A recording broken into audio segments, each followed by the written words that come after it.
News at 97.3 FM. Eyewitness News. Be there as it happens. City News.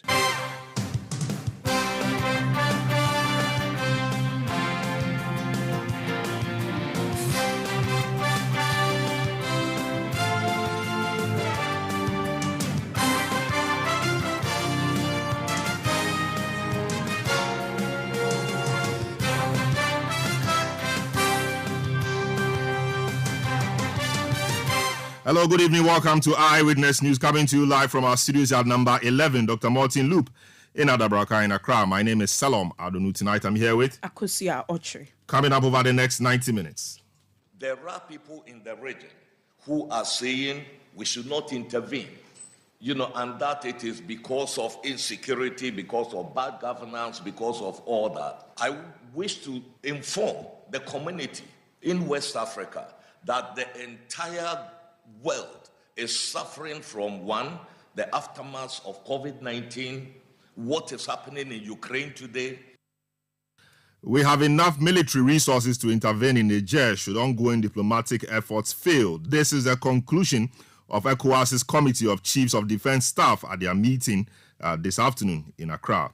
Also on Eyewitness News, Asin North MP Jechi Kwesi reports Attorney General to the General Legal Council over what he describes as professional misconduct, and we'll share details of what he's been saying exactly with you in the next few minutes. Still on Eyewitness News, under former Minister Cecilia Dapa slams Office of Special Prosecutor for freezing her assets based on media frenzy. Meanwhile, it came out for the first time in court today that her husband is also under arrest. Stay with 97.3 Citi FM for more on this and other stories on Eyewitness News. And in business, Government assures of revamping Tema oil refinery to meet oil demands to restore Ghana's energy sector.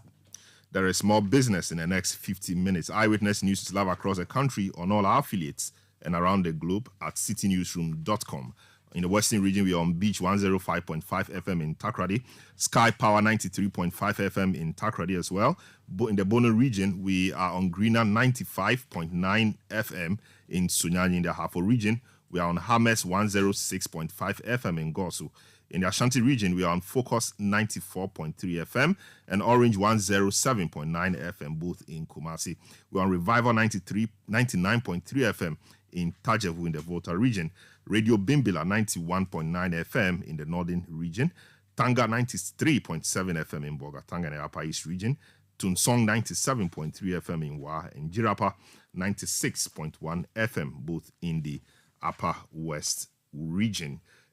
Your comments are welcome via our WhatsApp line 0549986996. You can follow me on Twitter at Selom. I don't know, the hashtag, as always, is City Newsroom. Akusa gives us our first story. Let's start from here. The ECOWAS Commissioner for Political Affairs, Peace and Security, Abdel Fattah Musa, says the calls for the revocation of ECOWAS's decision to act against Niger lacks valid justification. Speaking at the extraordinary meeting of the ECOWAS Committee of Chiefs of Defense Staff held in Accra, Ambassador Musa emphasized that the standby forces response will be necessary if ongoing diplomatic negotiations prove ineffective. He reiterated the commitment of ECOWAS to utilize all available strategies to restore democratic governance in Niger. There are people in the region who are saying we should not intervene, and that it is because of insecurity, because of bad governance, because of all that. I wish to inform the community in West Africa that the entire world is suffering from the aftermath of COVID-19. What is happening in Ukraine today is having a very devastating impact on livelihood throughout the world. I was in the UK just about a little over a week ago. Shelves were empty, gas prices were skyrocketing, and you can say that for almost all the European countries and all the other African countries. So if because of these difficulties we have to stage coups, then the whole world will be plagued, by unconstitutional changes of government. We say no to military intervention. That is the issue. And the fundamental issue is that ECOWAS is protecting its protocols. ECOWAS is protecting its protocols, and that is why I would want to thank, in particular, General Christopher Gwabin Musa, the chair of the ECOWAS Committee of Chiefs of Defense Staff, for his resolute leadership of this committee at this very critical moment. Let no one be in doubt that if everything else fails, the valiant forces of West Africa, both the military and the civilian components, are ready to answer to the call of duty. Your valiance has been demonstrated time and time again in the 1990s in Liberia, in Sierra Leone, in Cote d'Ivoire, in Guinea-Bissau, and recently in Guinea-Bissau again, and in 2016 in the Gambia. Ironically, when ECOWAS deployed the standby force to the Gambia to make sure that a president who had lost elections vacated the presidency, nobody made noise. Today, they are saying, why are you intervening in Niger? So serious interests are at stake here. But that is not going to divert ECOWAS' attention. We just want to tell them that and inform them about the resolve of the ECOWAS heads of state and government to make sure that by all means available, constitutional order will be restored in the country. And this meeting today bears testimony to that.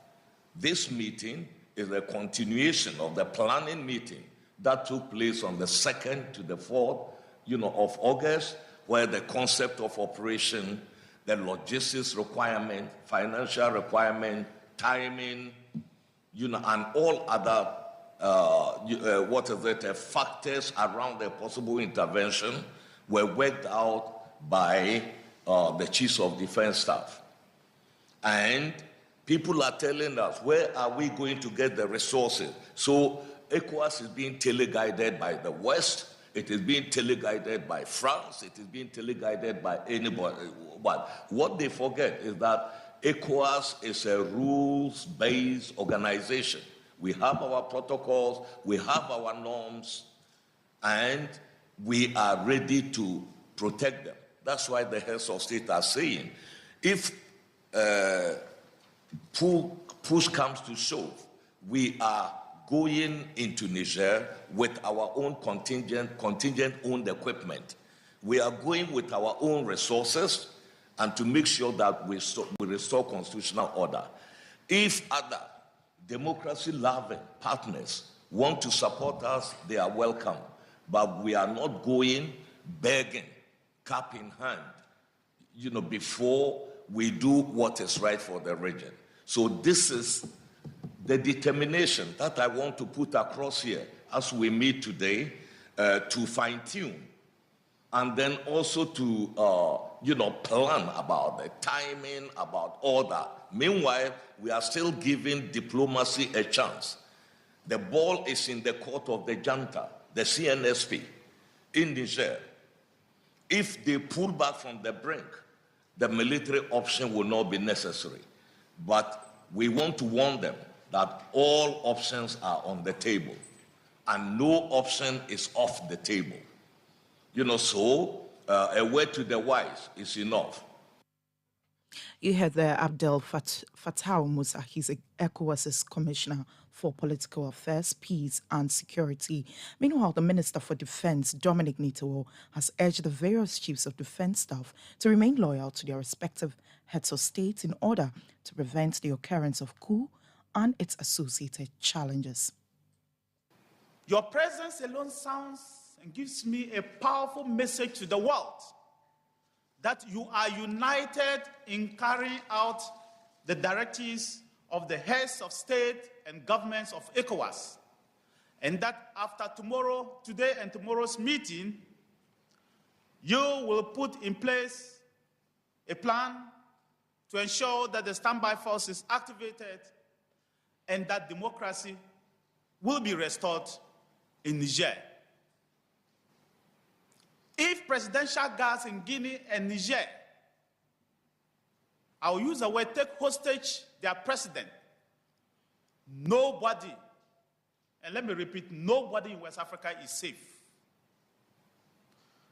That is why I urge you to continue to be loyal to your heads of states. I urge you to continue to be loyal to ECOWAS directives and to give effect that the days that coup d'etats enjoy the support of our people are over.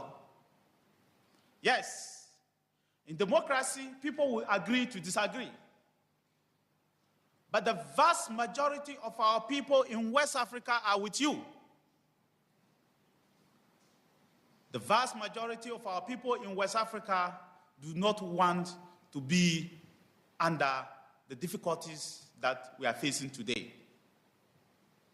You have the right, as men in uniform, to ask your governments for what you will need to be able to defend your nations. You have the right to ask your governments to give you the tools to defend the territorial integrities of your nations, to ensure that your nations remain peaceful. You have the right to ensure that your people choose your leaders in a free and fair manner. But the world will disagree. ECOWAS will disagree. The people of ECOWAS will disagree when you choose, or people under you choose, to take hostage the people that your constitution gives power to. Otherwise, all of us, including you, will not be safe. Mr. Chairman, ladies and gentlemen, I am very optimistic that between today and tomorrow, all of you will put your rich experiences together to be able to activate the ECOWAS standby force to enable you to respond adequately and swiftly to the demands placed on you by our heads of state.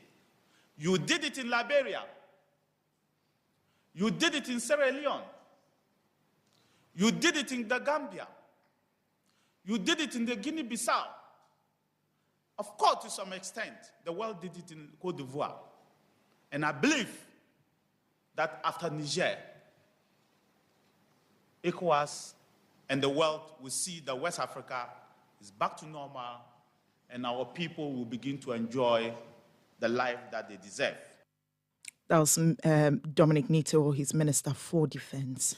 Now, Samuel Okudzeto Ablakwa is a ranking member on Foreign Affairs, the Foreign Affairs Committee of Parliament. He's also the member of Parliament for North Tongue. If you recall, the minority in Parliament have said that they were against any deployment of troops by Ghana in Niger to intervene in that country's internal affairs, if you like. Now, given that the defense chiefs have held this meeting in Ghana and appear to be singing from the same hymn book, what does the minority really think? So we called him up to help us appreciate their position, whether anything has changed at all. Hello, good evening, sir. Welcome to Eyewitness News. The chiefs have said that if everything else fails, then they will have to undertake the military. They have to go the military way, or they have to intervene militarily should everything fail. The point is, is this position different from what, a lot of people have spoken about? Because, it appears that they are putting the military intervention as a last resort, which is what everybody else has called for. So is there any change in position at all? Because people think that the initial position as espoused by ECOWAS and what we've heard today and in recent days, there is quite a shift from the old position. Now they appear to be coming towards the middle from the hardliner position Ahmed Bola Tinubu communicated some time ago. Well, good evening, Salam. Good evening to all listeners. Let me emphasize that the position of the NDC caucus in Parliament has not changed. You recall that our party leadership put out a statement last week on this matter, a statement which was very much in sync with Article 40C of the Ghanaian Constitution. The Article 40C is very clear that in its dealings with other nations, the government shall promote respect for international law, treaty obligations, and the settlement of international disputes by peaceful means. By peaceful means, emphasis mine. So we take the view that, yes, let us all condemn military takeovers. We do not endorse coup d'etats. We want democracy to be entrenched. But even more fundamentally, we must be looking at what is causing these coups. Why is it that in 3 years we have had 6 coups in the sub-region? We must be worried about that. There are issues that ought to be addressed: the bad governance, the corruption, the state capture, the massive unemployment, the neo-colonial entanglements. These matters have to be confronted head-on. If they are not confronted, it does appear that we shall return to the era of coups that we all thought was behind us between the 1960s and 1980s.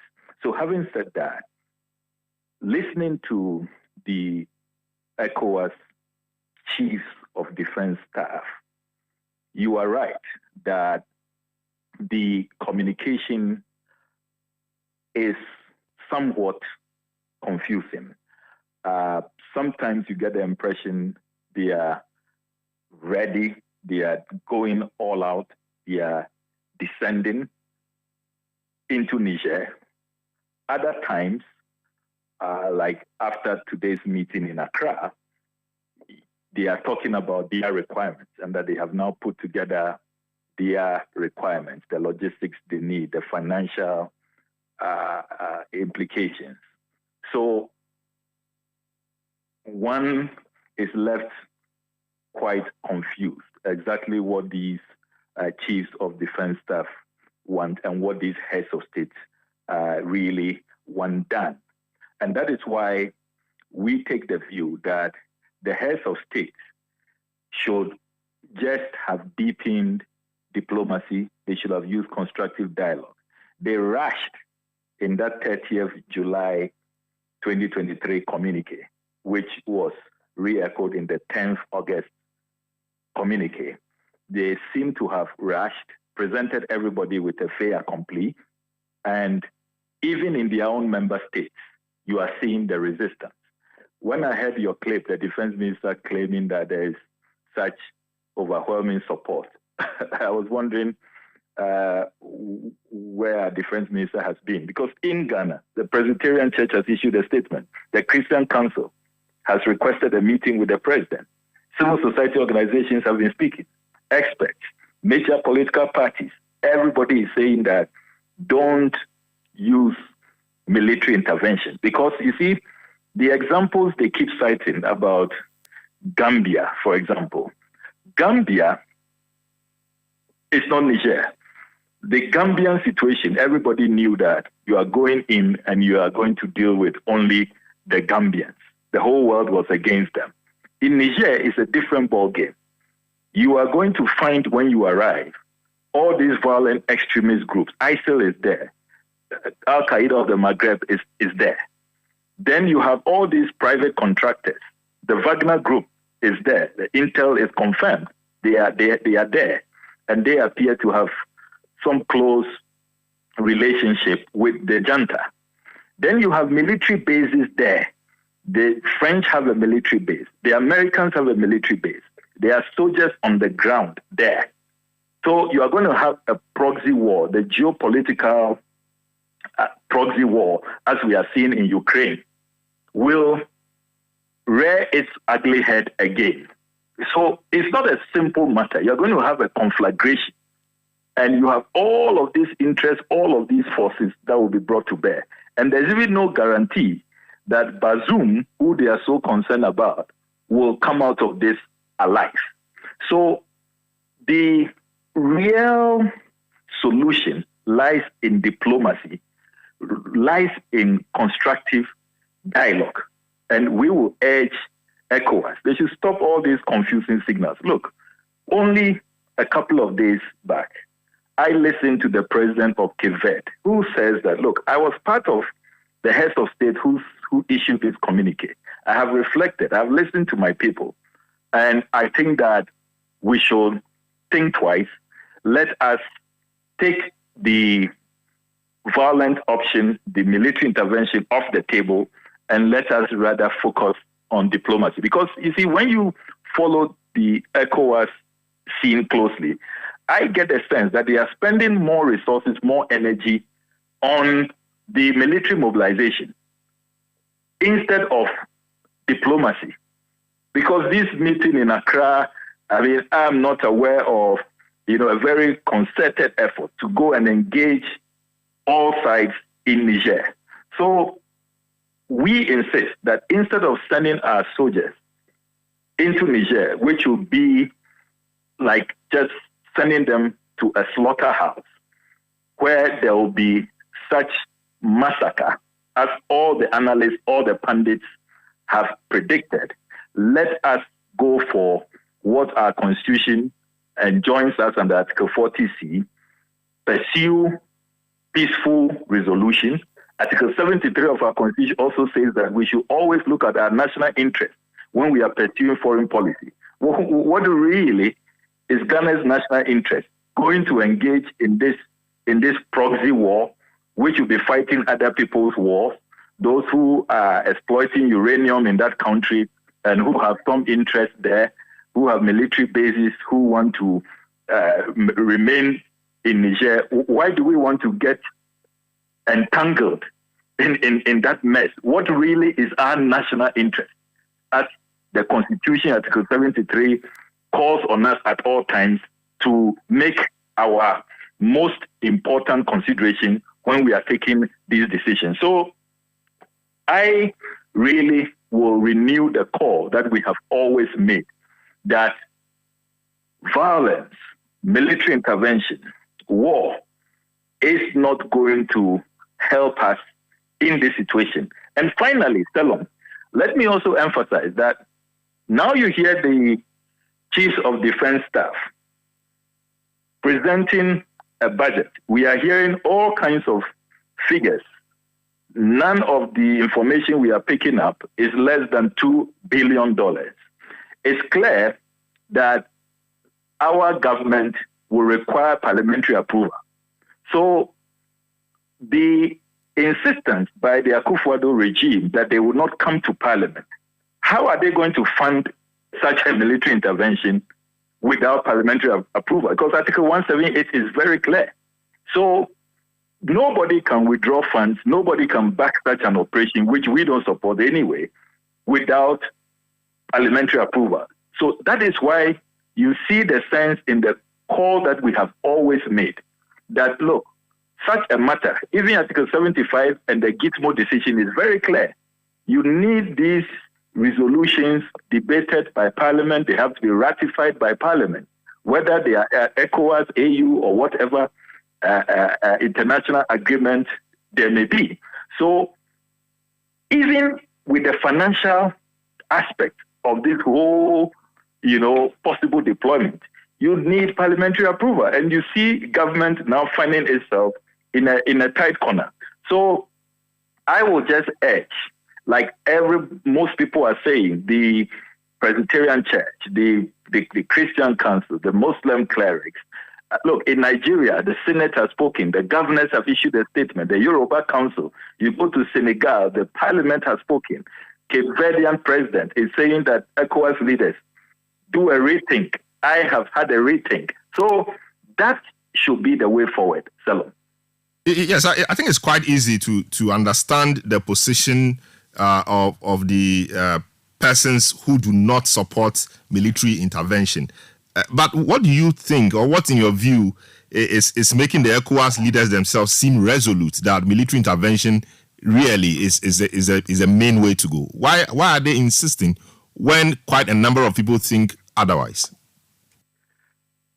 This, your question, is quite a difficult one and is open for all kinds of interpretations and opinions. In my candid opinion, Selom, I am of the view that ECOWAS leaders are frightened to death.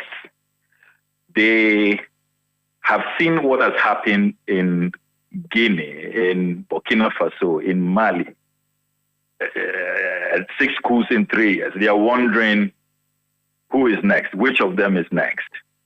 So I am of the view that they want to stem the tide. They want to end this wave.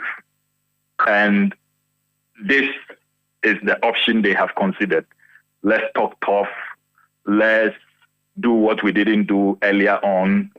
Let's make it very costly for anybody contemplating military intervention. Honestly, Selom, I would have wished that the leaders rather look at the causes and not the symptoms. They are still in a symptomatic framework instead of looking at the causative factors. It is the bad leadership, it's the corruption, it's the lack of opportunity, the state capture. Look, when in these countries, leaders failed, terrorists took over. Burkina Faso, the terrorists control more than 60% of the country. The soldiers were helpless. And then their leaders were spending on themselves and things that were not priority. You have leaders who are changing their constitutions. You don't see this kind of, when in the same ECOWAS protocol, it is not only coups that are frowned upon, but constitutional manipulation, constitutional mutilation is also frowned upon in the same way. You don't see that resistance, that revulsion. They go and endorse them. They attend their swearing in, ceremonies. They go there as special guests. So I honestly will submit that instead of being scared of the next coup, they should rather be scared about the causative factors, the reasons why these coups are well received. You see the people celebrate. In as much as we all look, as a member of parliament, I know if there's a coup, God forbid, in Ghana, I lose my job. Every coup, the first announcement is parliament is dissolved. So sincerely, we all don't want coups. We think that military disruption does not help. But you see, there can be democratic disruptions, there can be democratic waste of time, democratic, distraction of countries.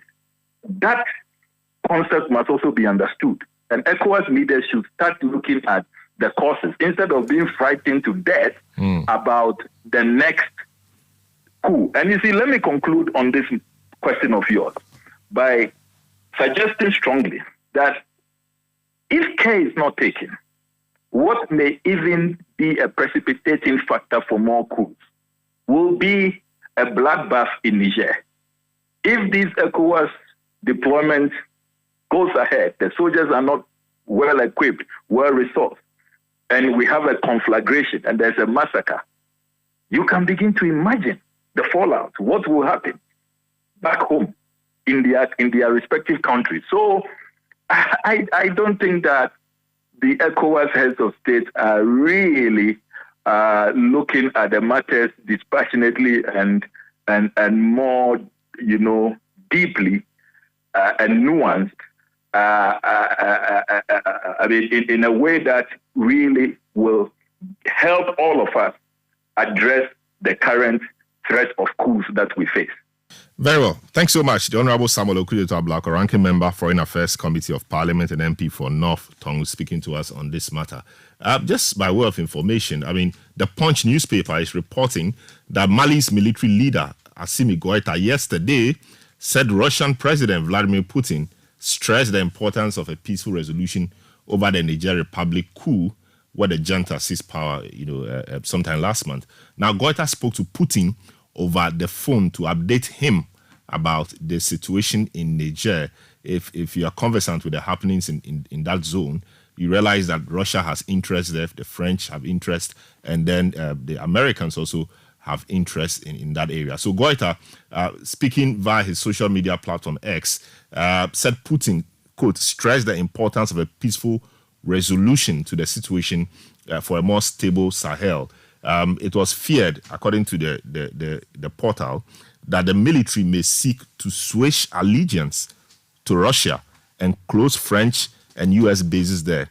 So Putin has called for a return to constitutional order in Niger, whilst the Wagner chief welcomed the coup. And that is also another conundrum, given all that is happening between the Russian regime and then the Wagner group. Wagner group is a Russian group, but, between the Wagner chief and Putin, there's been some bad blood in recent times. Well, we'll see how these things pan out. Eyewitness News on 97.3 Citi FM. There is more on this particular one coming from the NCCE, Akosia. Yes, the National Commission for Civic Education, NCCE, says plans by the ECOWAS to commit military to Niger in ensuring a return to constitutional rule would amount to nothing if the citizens are not in support of the coup. Now, speaking at a meeting with the officials of the Public Affairs Engagement Department of Parliament, the Deputy Chair of the NCCE, Samuel Asare, stressed the need for both institutions to collaborate in safeguarding the democracy of Ghana. The ordinary man on the street is losing confidence in our political institutions, our democratic institutions. For me, that is the saddest part of it, that we must stand up to address. Because we can marshal all the forces to go and fight whoever is engaged in coup d'etats or undemocratic change. If the people on the ground says that's what we want, what we want. So we need to take our mandate seriously, raise the level of awareness of the ordinary person on the street so high, to be able to appreciate why we must protect, why we must ensure that our democracy is never overthrown. Samuel Asare Kwamwa is the Deputy Chairperson of the National Commission for Civic Education, the Director of Public Engagement in Parliament, Superintendent Retired Ifiatenge, also highlighted the need to protect the country's democracy and ensuring peace in Ghana. One thing I would say is that we will never know the peace we enjoy until we lose it. Peace is a priceless commodity. And if we have it as Ghanaians, we should do everything to protect it. Because as we speak now, there is an ongoing meeting amongst ECOWAS chiefs as to what intervention should they take regarding what is happening in Niger. If Ghana is peaceful, I think that it behoves on these two institutions to do everything we can to protect this priceless commodity, because that is all we have. If anything should happen to Ghana, I wonder where, because some of us, we love Ghana. It is Ghana we want and nowhere else. And so I think in summary, this is why we are here, and we are very optimistic that by the time we leave here, we will also have very innovative ways by which we could partner. We are ever ready to start this partnership for the common goal of Ghana and the people of Ghana. Superintendent Retired Ifiatenge is the Director of Public Engagement in Parliament. Eyewitness News on 97.3 Citi FM. A few of your messages that have come through. John from Sandama says, good evening. I reckon things are going to be dire should ECOWAS adopt the military intervention until the day African leaders will use the resource of the people to their benefit. Africa is going to be a den of coups. We should ask ourselves, why are coups only taking place in Africa? It's simply and squarely bad leadership, you say. Bana chairman in Tamale says, ECOWAS must tread cautiously with this military intervention thing. After all, the coup in Niger did not cause any single death. But this move by ECOWAS, is, if implemented, will lead to many deaths. Jonna Tete in Kofurida says, if military option is not part of the alternatives of the current hardship facing many countries, especially in Africa, then our democratically elected leaders should live and rule by their promises, and also remember that they are elected to solve problems and not be given excuses. Enough of the excuses, Mr. Presidents of Africa land. Is Isaac Nchawini Ayariga from Garu says, it's so funny listening to our defense minister. What do the people deserve? The hardship, the corruption, the waste of state resources by politicians, the bad governance all over? I beg, leave Nigeria people alone, and do not also use that as an excuse like you are using, you are doing in Russia, in the Russia-Ukraine case. You say, Muhammad Kojo from Esum says, nobody supports coup d'etats just for fun, but it is painful to watch politicians share our collective cake among themselves while the citizens wallow in abject poverty. The leaders must sit up and do the right thing. That is the only solution. He wants to enjoy the corrupt monies after power, asking the poor army to be loyal to bribery and corruption. Okay.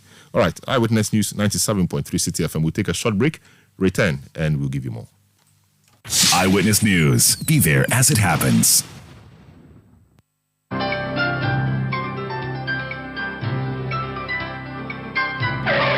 Using a condom will protect you and your partner from HIV, STIs, and unplanned pregnancy. Condoms are an effective way for protection against HIV infection. Don't take risks. Use a condom every time.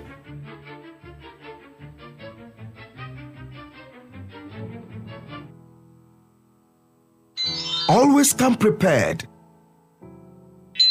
This advert is brought to you by the Ghana AIDS Commission and Ghana Health Service. You know, Papa, see that? And it's rickety car. Hey, Papa! Bobo, so how your engine now? It is half man, half amazing. Thanks to Quartz and you can feel better energy. Can't touch this. Actually, guys, so Sancho's engine just died like that? Yes, so somebody managed to convince him that there is a better engine oil than Quartz, and he switched. Sancho Panzapa. Now, which engine oil can be better than Quartz? No other, my guy. Quartz with its age-resistant technology, it keeps your engine younger for longer. Now you know. Have you guys seen the new bottle design? It's superb. Quartz 9000 from Total Energies there improves fuel efficiency. Why do you think Mr. Mane and Logoso have taken the Quartz Nation movement World Cup like that? Sorry. Quartz. Keep your engine younger for longer. Let your voice be heard on Eyewitness News on Facebook at facebook.com/Citi97.3, Twitter at twitter.com/Citi973, and Instagram at instagram.com/Citi973 with the hashtag Eyewitness News.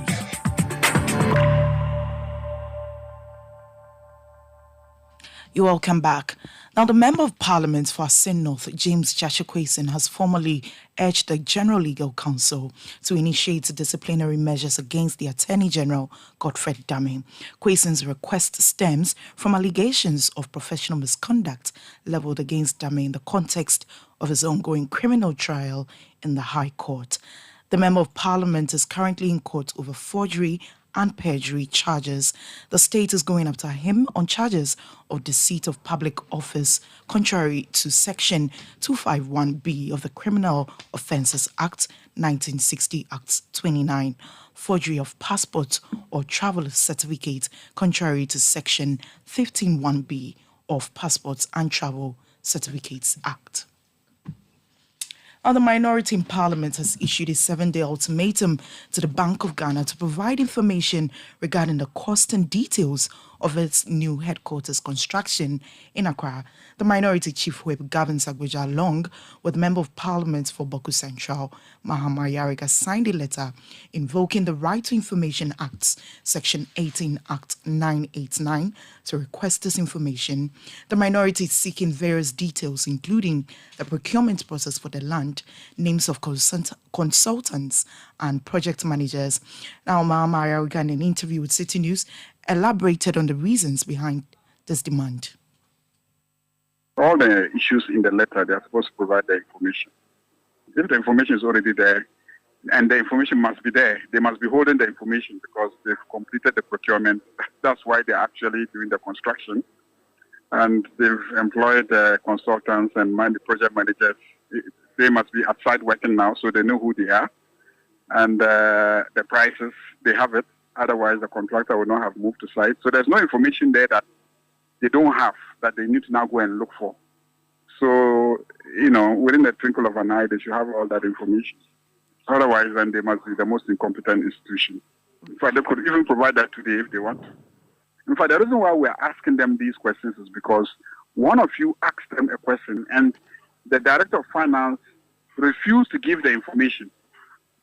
Otherwise, we would not have even been interested. It's because a journalist asked them and they refused to give the information. Then we say, but this is basic information. How can a journalist ask you this question and you refuse to provide the information? So we said, no. It can't happen that way. You cannot refuse to answer this question when the journalist asks. We'll go through the official mechanism for extracting the information from you. Mahama Eriga is Member of Parliament for Boku Central. Now, the High Court in Accra has scheduled August 31 to deliver a ruling on the special prosecutor's application to freeze bank accounts of Cecilia Dapa and seize some monies found in her home at Abelempe. Lawyers of the Anti-Corruption Agency and the former sanitation minister today argued before Justice Edward Chum on whether the orders for seizure and freezing of the property should be confirmed. The Office of the Special Prosecutor, represented by Dr. Isido Tufo, argued that the order is in line with the Office of Special Prosecutor Act 959 to prevent concealment of property believed to be tainted with corruption. The confirmation application by the Office of the Special Prosecutor is aimed at seizing $590,000 and then 2.73 million cedis found in her home upon a search of the 3 houses she's associated with. Well, now let's speak to our court correspondent, Hansen Ajiman, who was in court today to provide some further updates on what really happened in court today. Hansen Ajiman, welcome to Eyewitness News. So today we are told that Cecilia Dapa's pushback was that the application and the fact that the Office of the Special Prosecutor is pushing to confirm the seizure of its assets is merely based on media frenzy and misrepresentation. What really did she mean by that?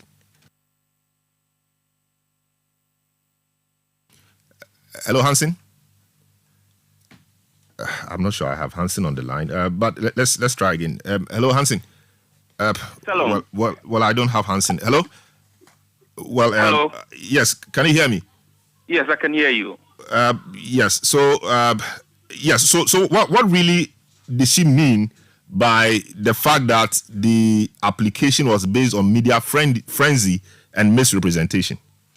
Essentially, what the lawyers of Cecilia Dapa sought to push in court was that the Office of the Special Prosecutor has not been able to give any grounds in law as to why the property should be seized or frozen. And so, in their respective opinion, they think that the act is only in respect to the media coverage that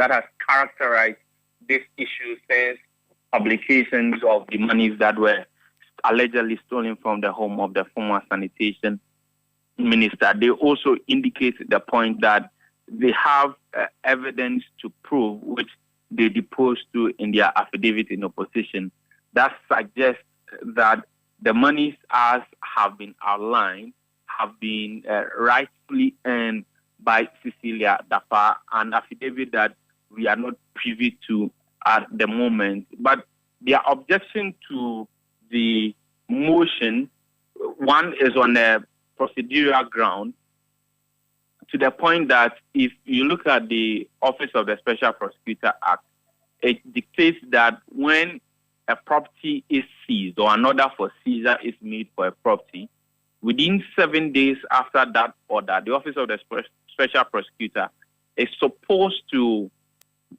apply to the court to confirm that particular order.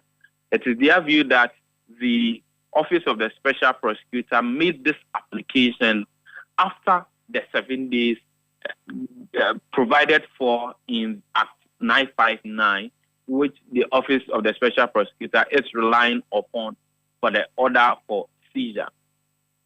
And so it is their view that this is a procedural limitation that the Office of the Special Prosecutor is mandated to go by, since if you read the Act, it is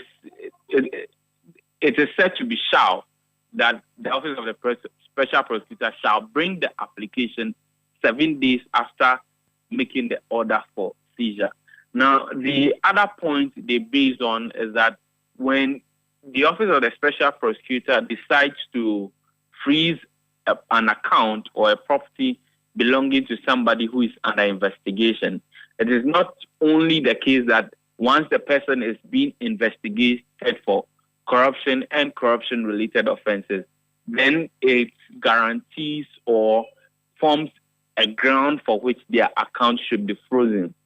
According to lawyers of the former sanitation minister, it is imperative on the part of the Office of the Special Prosecutor to provide reasonable grounds to believe that that particular property is tainted with corruption or was used in connection with an offense or was obtained by means of an offense. And it is their view that the Special Prosecutor so far has not been able to provide such grounds to warrant the provision or to warrant the granting of that particular application. And so, summing all these up, for lawyers of Cecilia Dapa, they believe that the application is nothing short than attempts by the Office of the Special Prosecutor to perpetuate the arbitrary exercise of power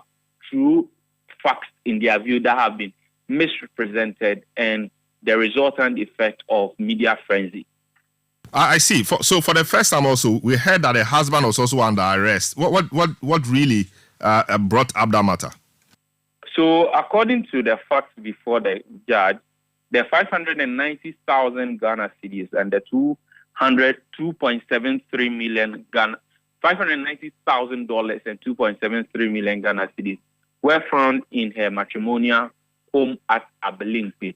Now, the Office of the Special Prosecutor indicated that there were disputes as to who owned which particular amount of money, even with respect to the money that has been stolen.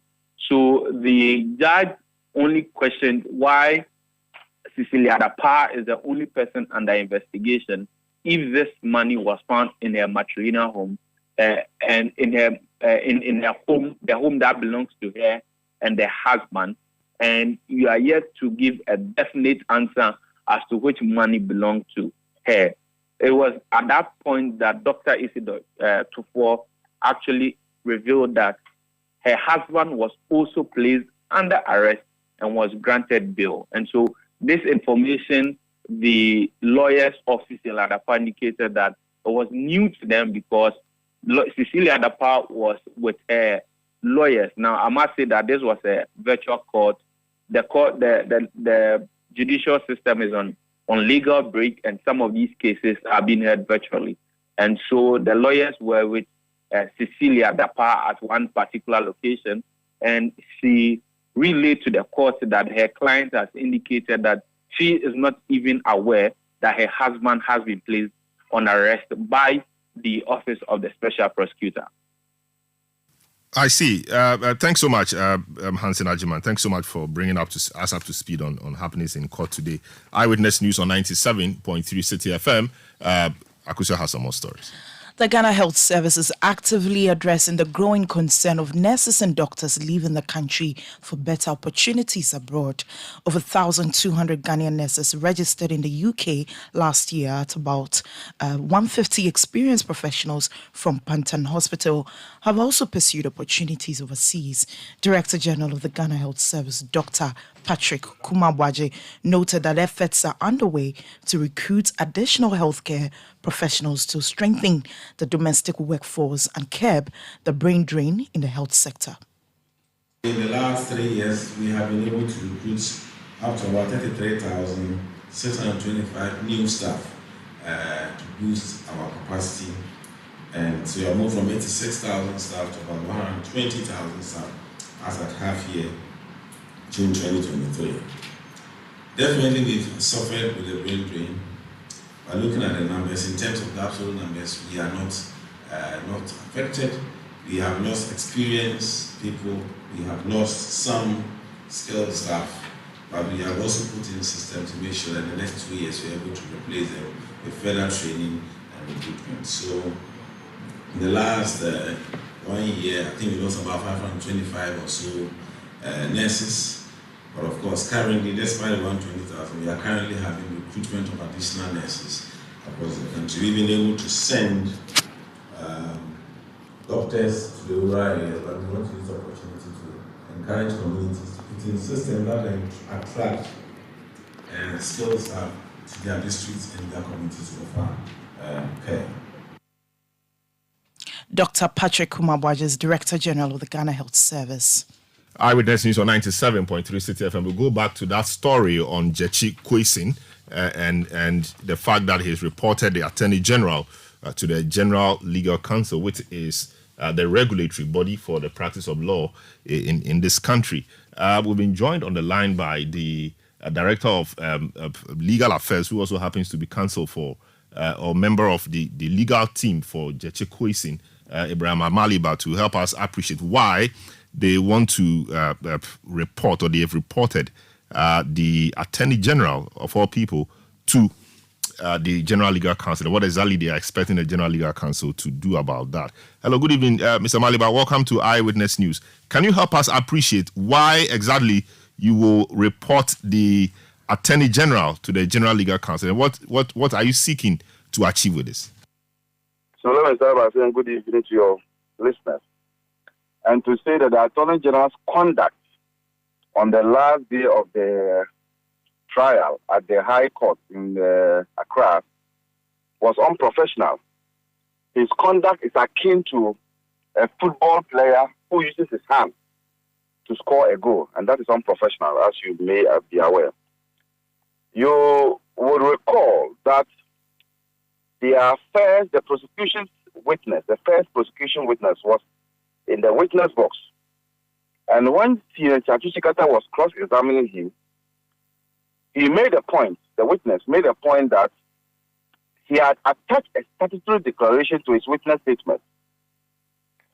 And so when the witness statement was shown to him, the statutory declaration was not annexed or exhibited to the witness statement. And so Chatuchikata sought to find out where the statement was. The witness kept saying that it was attached. There, you find the Attorney General proffering and suggesting to the witness that the statutory declaration was not annexed to the witness statement, but it was annexed to another document. And we felt that was unprofessional, because it was a witness who took an oath to speak the truth and nothing but the truth, and not the Attorney General. But we understand that the Attorney General has this desire, to have Jechi Kwesin convicted. And the desire is so strong that he couldn't, restrain himself, but to be suggesting answers to the witness. So how about if maybe in the view of the witness obviously will submit its documents or evidence to the lawyer, and the lawyer will put them together in a manner that the lawyer deems fit, or in a manner that is in accord with the rules of court. So maybe this witness provided all those documents. So to the best of the witness's knowledge, the document was attached. But perhaps in putting the documents together, maybe something happened. The lawyer maybe failed or something happened, so the document couldn't be attached. The witness in his mind would know or would think that the document is attached. So the witness may not necessarily be telling a lie if he said that the document was attached, unless, of course, the document is shown to the witness, and indeed that particular document is not attached, then we can say so. But was the document shown to him, and was the document not there when he saw it before the Attorney General, made the comment you said he made? The witness, in his witness statement, says, I hereby attach the statutory declaration or exhibit this. He's in the witness box. He is supposed to testify. He has sworn an oath to, as it were, freely and factually testify.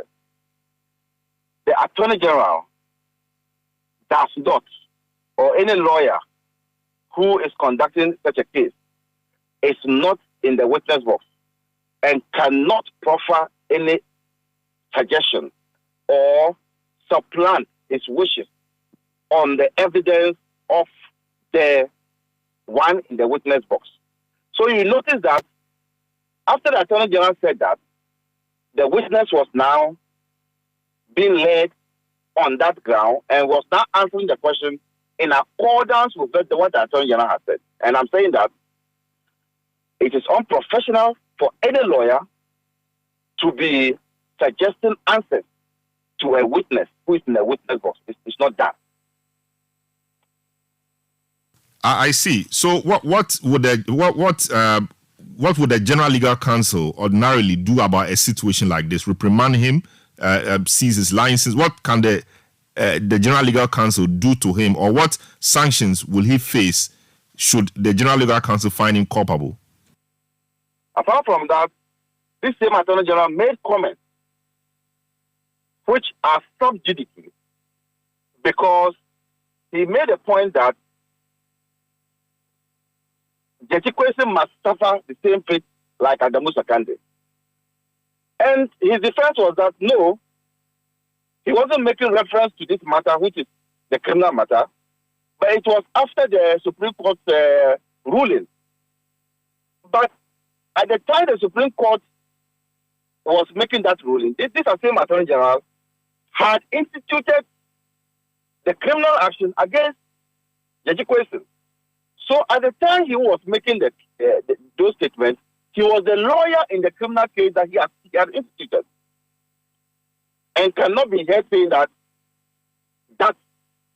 comments were made in reference to a civil suit, but not a criminal matter, when he was a lawyer in that same criminal matter. So we think that, having reported to the General Legal Counsel, lawyers have been called to the General Legal Counsel for making such comments when the case is ongoing.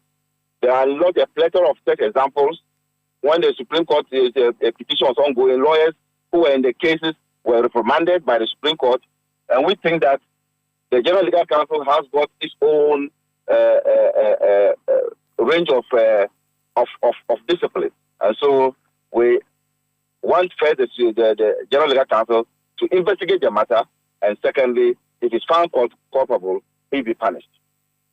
I see. Thank you so much. The learned Abraham Amaliba, Director of Legal for the NDC and a member of the council, the legal team for Jeti Kwesi. Thanks so much for speaking to us on Eyewitness on this matter. Eyewitness News on 97.3 Citi FM. More of your messages that have been coming through.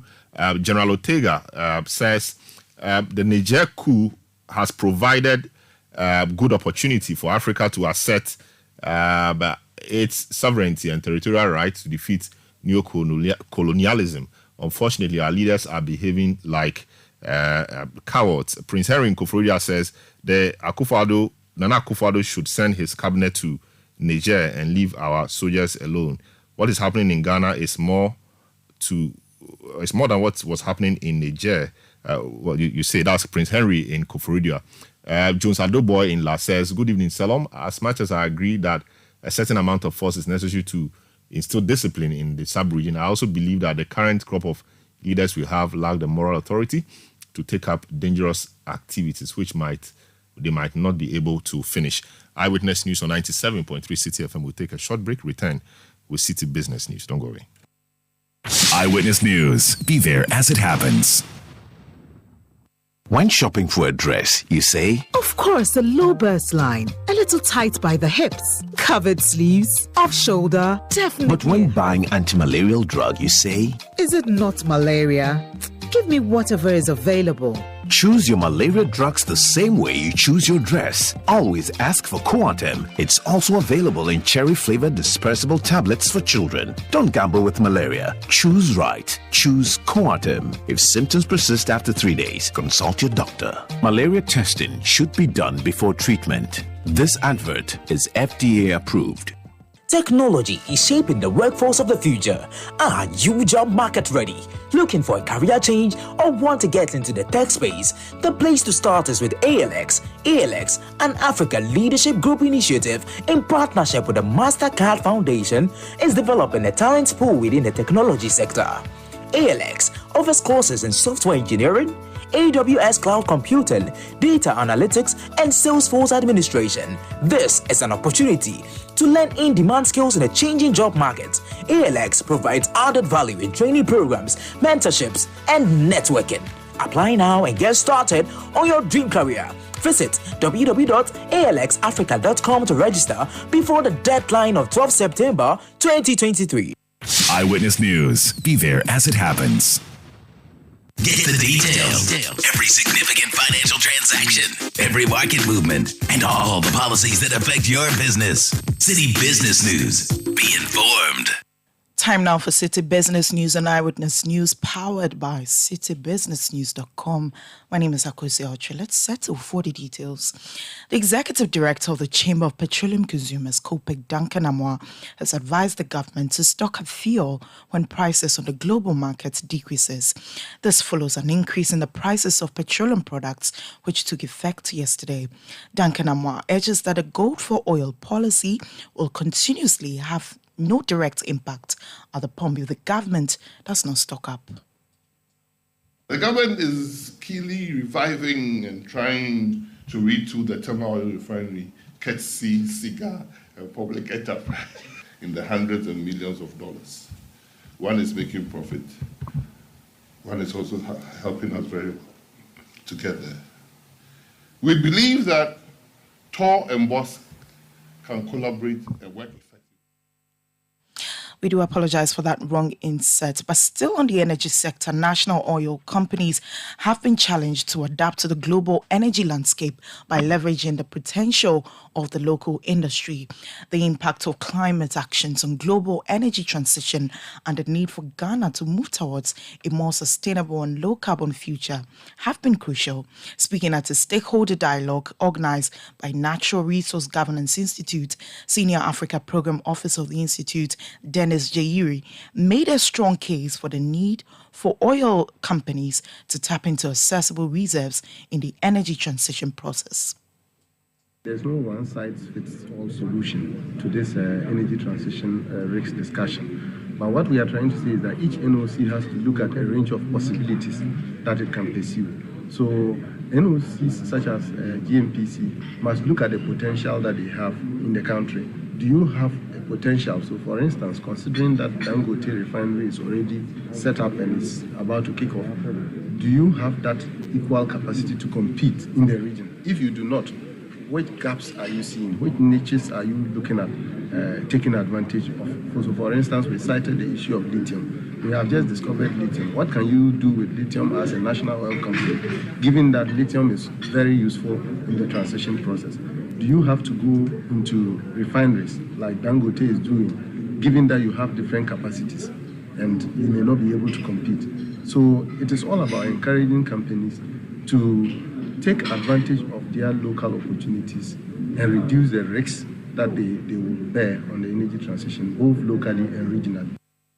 Dennis Jayiri is Senior Africa Program Officer at Natural Resource Governance Institute. Now, government has reaffirmed its support to revive the Tama oil refinery to boost the downstream petroleum production. The Ministry of Energy says any positive gains recorded by the state refinery will help the government in its operations. Sector Minister Dr. Matthew Poku-Prempeh notes the gains of government's go for oil policy in ensuring that the country has constant supply of oil.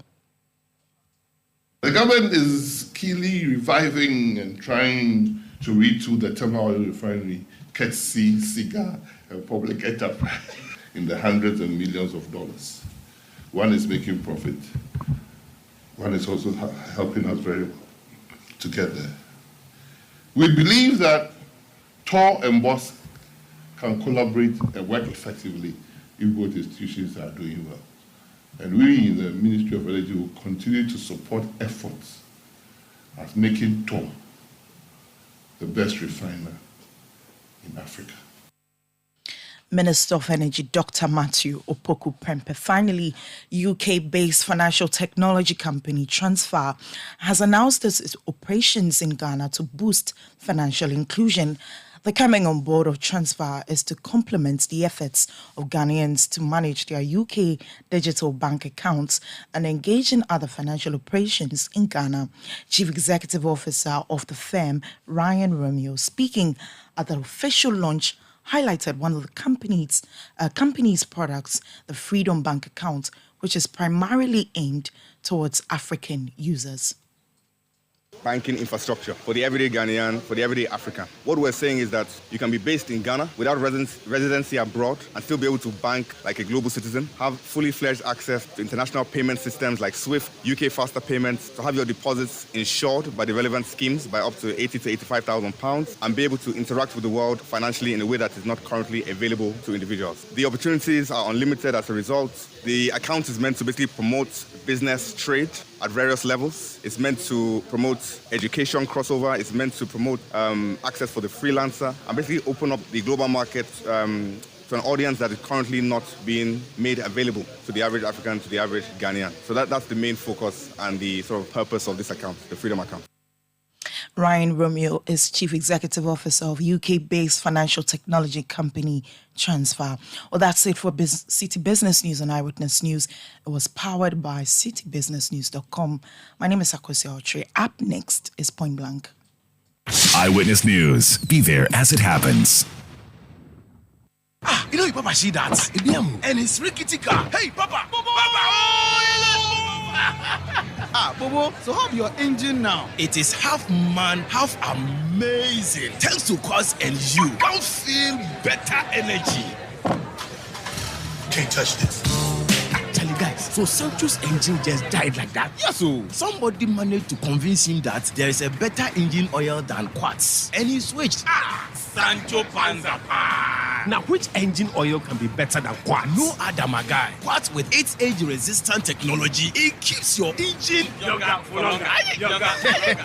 Now you know. Have you guys seen the new bottle design? It's superb. Quartz 9000 from Total Energies DA improves fuel efficiency. Why do you think Mr. Mane and Logoso have taken the Quartz Nation movement World Cup like that? Sorry. Quartz. Keep your engine younger for longer. Yeah, Charlie, so many vibes and I want to father, my sanaba. My many papa and you're not for more fear more acquaintum. Trebiania, so a maniscaco fear and fancy that near fear for a bit for Javasi no parking. A bear man Sujai Casa. Thanks to Sukasa, how hard to your nature. Sukasa see a damn brony friend affordable luxury homes, or more 2, 3, 4 bedrooms, where you're fully gated or grants and communities, or more malls, clubhouse, and all social amenities, plus 24-hour security. Almost our flexible payments, and yeah, I know my dear at Dalcasa, plus 100% guaranteed cashback. Yes, 100% guaranteed cashback. No quick one-answer stories. Contact Sukasa right now through phone calls or WhatsApp on 030-296-0865 and 055-369-7886. Charlie's social media so more, baby. You can find them on Facebook, Instagram, LinkedIn, and YouTube at Sukasa GH. Email Susie at info@sukasa.com.gh. Sukasa, building on trust. Eyewitness News. Be there as it happens.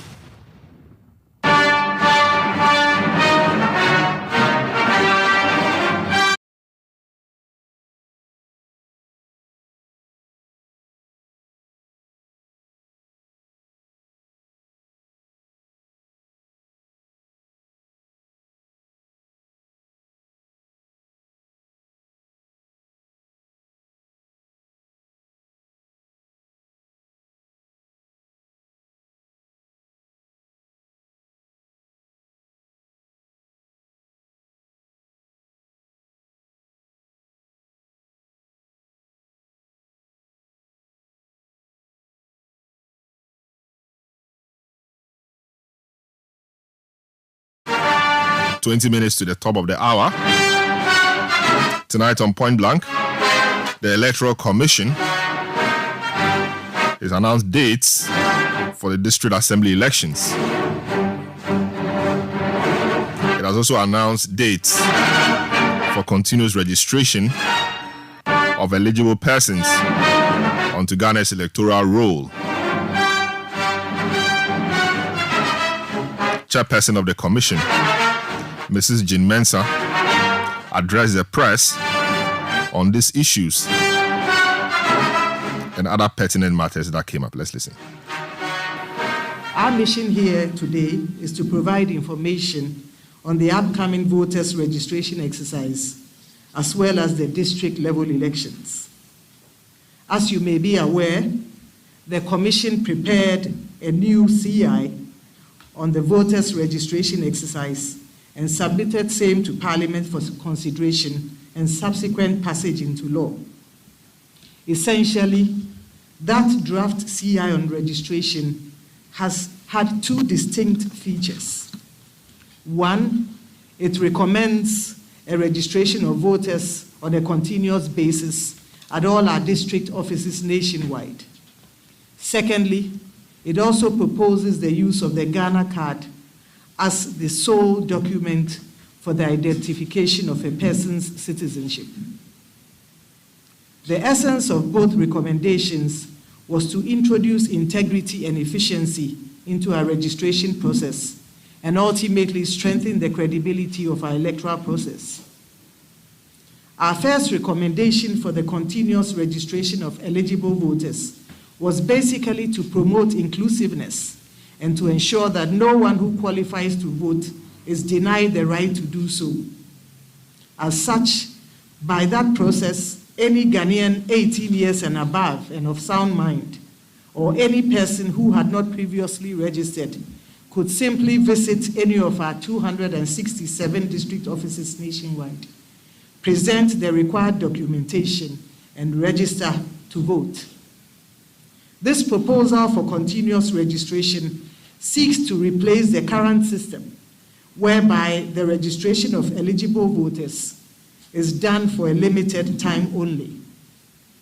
Under the present regime, eligible voters who could not participate in a limited registration exercise were often excluded and disenfranchised, as the registration was for a limited time only. The draft proposal seeks to cure this weakness, as it promotes an all-year-round registration of eligible voters.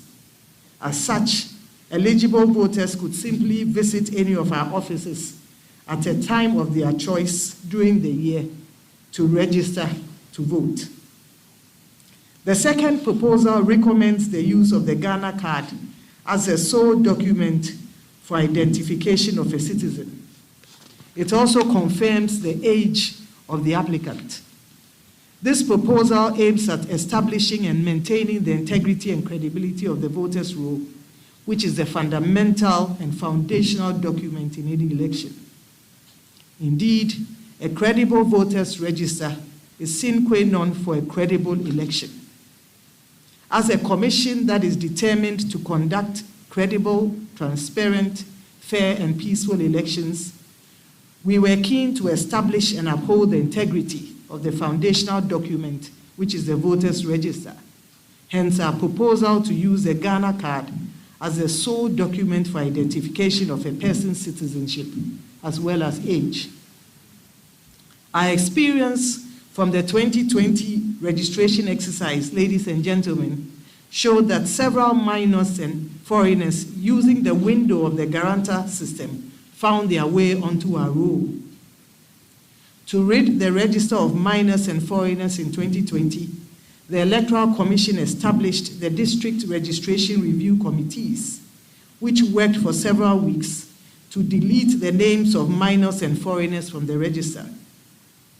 It took substantial time and effort to expunge the names of illegal persons from our roll.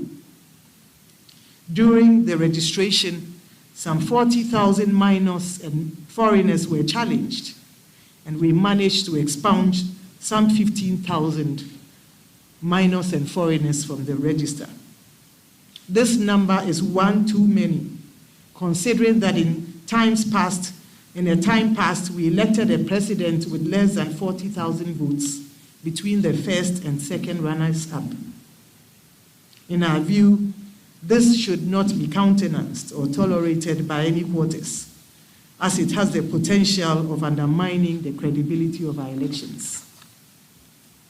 The question we asked ourselves is, why should we continue to use the guarantor system, which opens the door to corrupt and illegal practices and undermines the credibility of our register some 30 years after it was first introduced, and especially now when nearly 18 million Ghanaians above the age of 15 years have the Ghana card? How can we continue to rely on the guarantor system to identify a citizen? How can we continue to rely on the guarantor system to identify who a citizen is when Parliament has by itself passed a legislative instrument which states that for the purpose of identification of a citizen of Ghana, the Ghana card will be the sole document to be relied upon? And here, permit me to quote Regulation 7.1 of LI 2111, which states that a national identity card issued to an individual shall be used for a number of transactions where identification is required. One of the mandatory transactions stated in Regulation 7.1 is the registration of voters. It is therefore unfortunate that after making and passing a law that established the Ghana card as a sole means of identification of a citizen, we are by ourselves undermining the very law that we have made. For the information of the citizenry, at the time of our registration exercise in 2020, the NIA had registered over 10 million persons. Indeed, some 10 million persons used the Ghana card as proof of citizenship, of their citizenship, during the 2020 registration exercise. Today, the NIA has on its roll close to 18 million registrants. That is 8 million more persons since the 2020 voters registration exercise. Per the 2020 census figures, 450 Ghanaians attain the age of 18 years every year. 450,000 Ghanaians attain the age of 18 years every year and therefore qualify to be registered to vote. As you may be aware, the Commission has not undertaken a voters registration exercise since the last one in 2020. This means that we are seeking to add to our register some 1,350,000 persons. And we arrived at the calculation by relying on the census figures, which states that 450,000 persons turn 18 years every year. And so if we haven't registered since 2020, we've had 2021, 2022, and 2023. And if you multiply 450,000 by 3, you arrive at 1,350,000 persons. So if all of them choose to register, for the 3 years, we are looking at registering 1,350,000 persons at the end of 2023. And we provide these figures and statistics to make the point that it is highly probable that the 1,350,000 persons we intend to add on to the register are included in the additional 8 million more Ghanaians who have been issued with the Ghana card since our 2020 voters registration exercise. Simply put, the Commission is hoping at best to register 1.3 million people by the end of 2020, if we are to go by the 2021 census projections. The point we seek to make is that it is likely that most, if not all of these 1.3 million persons already have the Ghana card. This is because, and I emphasize, the NIA has since the 2020 registration exercise, the voters registration exercise, added an additional 8 million new registrants to its roll.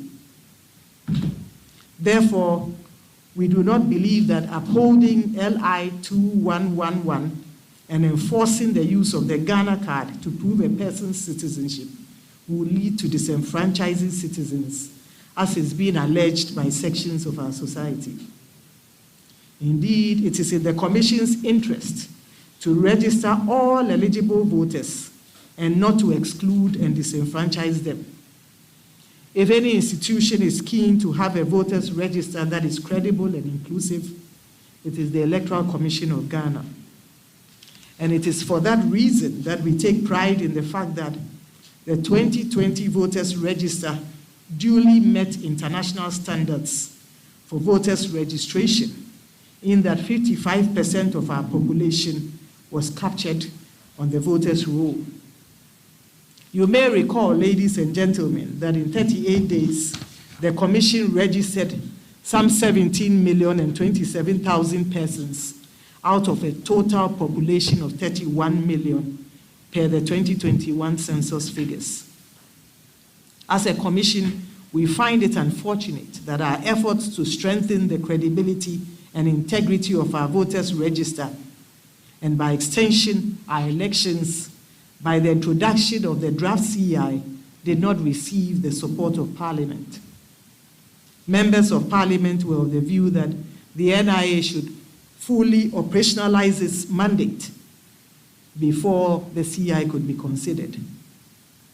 Sadly, as we all know, the NIA has not fully commenced its operations nationwide due to a lack of resources. That leaves us with no option than to rely on the current CI with its inherent challenges to conduct a voters registration exercise until such time as the NIA would become fully operational. Ladies and gentlemen, I will now turn my attention to the modalities for the voters registration exercise for the year 2023. Article 42 of the 1992 Constitution confers on every Ghanaian who is 18 and above and of sound mind the right to register to vote. Article 45A mandates the Electoral Commission to compile the register of voters at such periods that may be determined by law. It is in the discharge of this mandate and as part of the Commission's preparations towards the conduct of the 2023 district-level elections that the Commission will undertake a voters registration exercise. The voters registration exercise will afford Ghanaians who have attained the age of 18 years since the last registration in 2020 and others who are more than 18 years, but who were more than 18 years at the time, but for various reasons could not register during the 2020 registration, the opportunity to do so. I'll turn my attention to the legal framework. Pursuant to Regulation 2.1 of the Public Elections Registration of Voters Regulations, CI 2016, CI 91, as amended by CI 126, the Electoral Commission will embark on a voters registration exercise in all the 268 district offices of the Commission. The registration exercise will commence on Tuesday, the 12th of September, 2023, and end on Monday, the 2nd of October, 2023. The exercise will be held between the hours of 8 a.m. and 5 p.m. each day, including Saturdays and Sundays. As mentioned earlier, the registration will take place in all the 268 district offices of the Commission, including the newly created Guan district. In other words, each district office will serve as a registration center.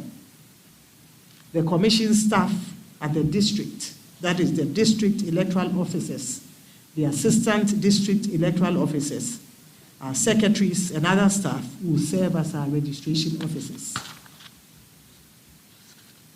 Qualifications and requirements for registration. The requirements for the voter registration exercise remain the same as what pertains in the Public Elections Registration of Voters Regulations 2016, CI 91-1, as amended by CI 126. A person qualifies to register if he or she is a citizen of Ghana, is 18 years and above, is of sound mind, is resident or ordinarily resident in an electoral area, and has not already registered as a voter, or is not prohibited by any law in force before registering to vote. Proof of eligibility and evidence of identification. In addition to the above, all applicants are to show proof of eligibility by tendering any of the following identification documents. 1, the National Identification Card, also known as the Ghana Card, and the Ghana Passport.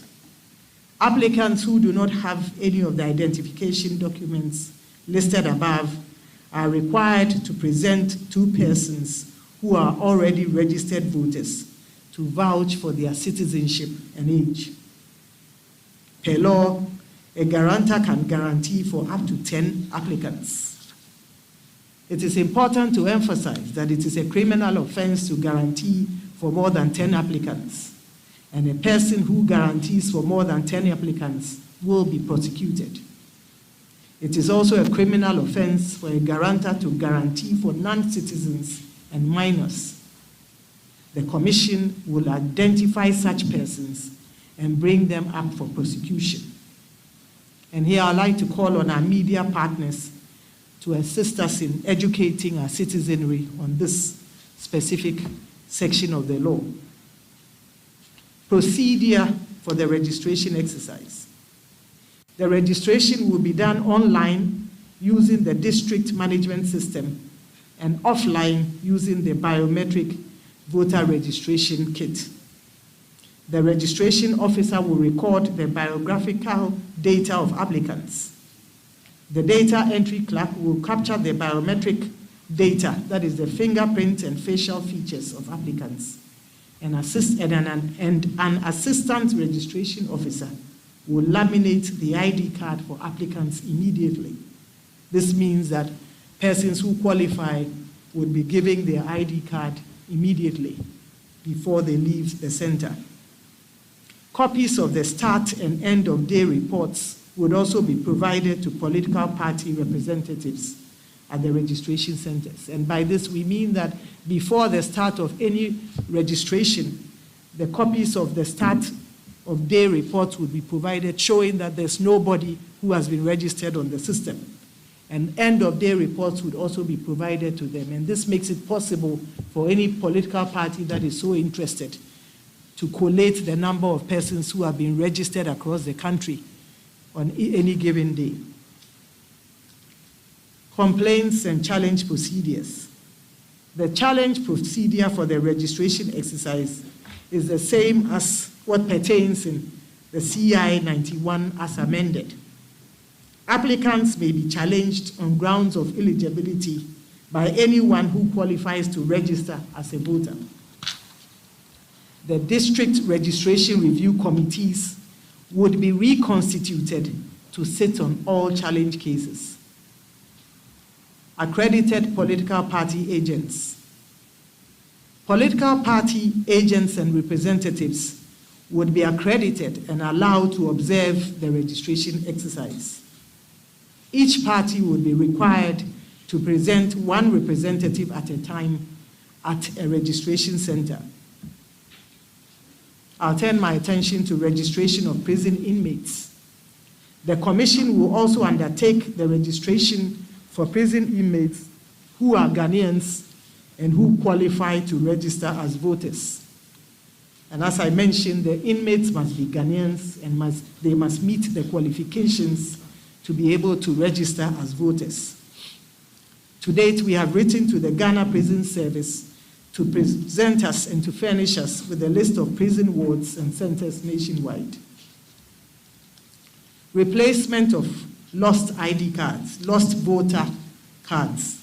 It is important to note that during this period, the Commission will undertake the replacement of voter ID cards at all the registration centers nationwide. We state categorically that persons who have lost their voter's ID card do not need to register again. They simply have to request for a replacement of their card. It is an offense for a person who has misplaced his or her card to register again. For the information of the general public, voters will be required to pay 10 cedis for the replacement of lost ID cards. And in the course of time, the Commission will be making available some numbers to enable persons who have lost their cards make the payment through those platforms. Supplementary register. A supplementary register would be exhibited for applicants who registered during the voter registration exercise at all our registration centers throughout the country this year. So you heard Chairperson of the Electoral Commission, Madam Jane Mensah, outlining the calendar of the Electoral Commission and what to expect in the next few months. This is how we conclude today's edition of the program. Show has been produced by Nana Kobna-Welsing, Beverly London, and Sami Wiafi. Technical assistance is being by Daniel Squashi. Social media by Edwin Kwakofi. Earlier you heard Akosi Autry. My name is Selom Adunu. Have a good evening.